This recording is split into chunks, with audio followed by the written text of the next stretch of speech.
Hello दोस्तों, कैसे हैं आप लोग। उम्मीद करते हैं आप लोग अच्छे और मस्त होंगे और आप लोग पढ़ाई भी कर रहे होंगे। आज आइए फिर से आप लोग को टेंस पढ़ाएंगे। टेंस टेंस और टेंस में एक नया टाइप है जिसका नाम है present perfect tense. Present perfect tense लिखिए, present perfect tense. Present perfect tense. बाबू प्रेजेंट परफेक्ट टेंस पढ़ाना है। हम प्रेजेंट इंडेफिनिट पढ़ा दिए हैं, प्रेजेंट कंटिन्यूअस भी पढ़ा दिए हैं। आज तीसरा टाइप है जिसका नाम है प्रेजेंट परफेक्ट टेंस। आप प्रेजेंट परफेक्ट टेंस के बारे में जानिए। पहले इसको लिखिए, प्रेजेंट परफेक्ट टेंस का प्रयोग, प्रेजेंट परफेक्ट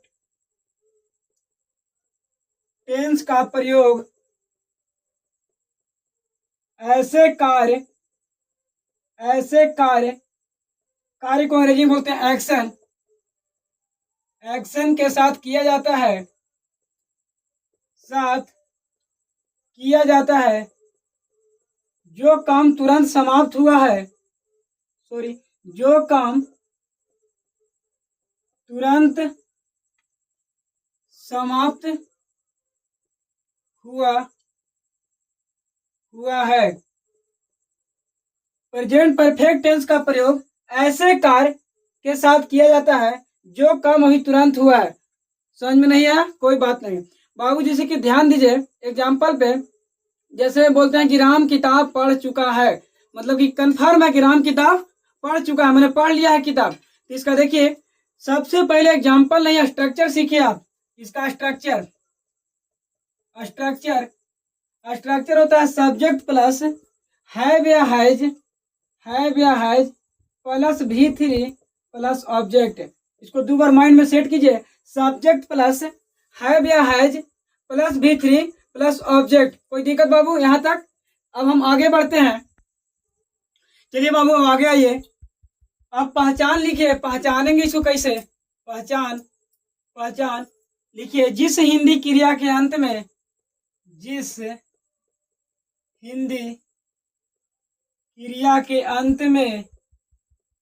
क्रिया के अंत में चुका है, चुकी है या चुके हैं, लगा रहे तो वह वाक्य प्रेजेंट परफेक्ट टेंस का होता है। प्रेजेंट परफेक्ट टेंस का होता है।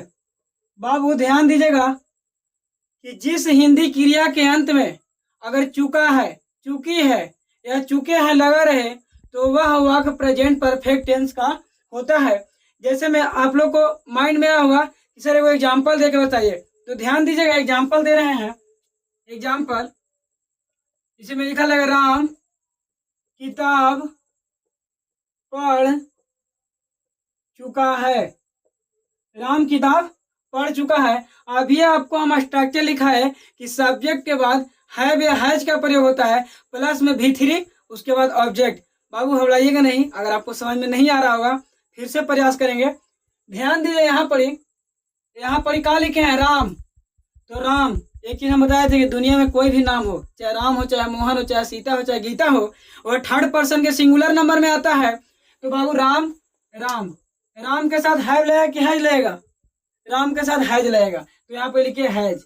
पढ़ना के मीनिंग क्या होता है? रीड। तो लिखिए यहाँ पर रीड, इसको V3 भी होता है रेड। अब कोई चीज पढ़ रहा है, बुक, तो रीड अ बुक। कोई दिक्कत यहाँ तक? समझ में आया? सब समझ में आया? अब आगे बढ़ते हैं, एक और एग्जांपल और देंगे। देखिए, सीता बाजार गई है।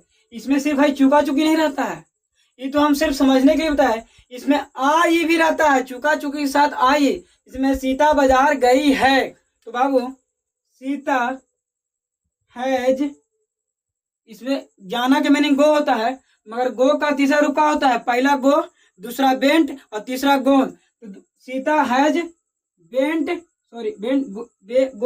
गॉन। तीसरा रूप होता है गोन टू, कहाँ जा रहा है वो? तो मार्केट, गो टू मार्केट। उम्मीद करते होंगे यहाँ तक आप लोग क्लियर हैं। एक बार इसको रिवीजन कर लीजिए। राम किताब पढ़ता है, राम किताब पढ़ चुका है तो Ram has read a book. Sita बाजार गई है तो Sita has gone to market. इसमें बाबू हम सिर्फ एक चीज बताए कि जिस हिंदी क्रिया के अंत में अगर चुका है, चुकी है या आई या लगा रहे तो वह कौन सा वाक्य होता है? Present perfect present perfect tense का वाक्य होता है। कोई दिक्कत? आगे बढ़े। आज का क्लास यहीं रह दीजिए बाबू, क्योंकि लाइट का प्रॉब्लम है, इसलिए वीडियो पूरा अच्छी तरीके से नहीं बन पा रहा है। इसके पार्ट 2 कल देंगे। अगर वीडियो अच्छा लगा तो कमेंट कीजिएगा और जो भी पढ़ने वाले भाई बहन हैं उनके पास शेयर कर दीजिए। Thank you.